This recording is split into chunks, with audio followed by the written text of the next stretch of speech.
Nasib Nixon Pangaribuan polisi durhaka kepada ibunya di Bogor, kini dipenjara dan akan dipecat. Beginilah nasib Aibda Nixon Pangaribuan alias Ucok, 41, polisi durhaka yang habisi ibu kandungnya pakai tabung gas di Bogor. Di mana sebelumnya Aibda Nixon Pangaribuan menghantam kepala ibunya Herlina Sianipar, 61, memakai tabung LPG 3 kg. Kini, Nixon sudah berakhir di penjara dan bakal dipecat. Hal itu disampaikan Kabid Propam Polda Metro Jaya Kombes Pol Bambang Satriawan. Kombes Bambang juga memastikan yang bersangkutan sedang menjalani proses kode etik akibat tindak pidana yang dilakukan.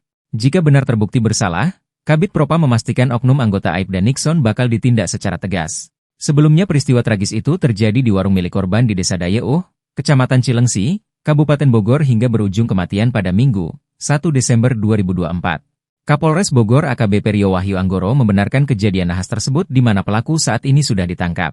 Korban sempat dibawa ke RS Kenari oleh warga yang melaporkan kejadian tersebut. Namun nyawanya tidak tertolong dan korban dinyatakan meninggal dunia. Setelah kejadian, pelaku melarikan diri menggunakan kendaraan Suzuki Pickup.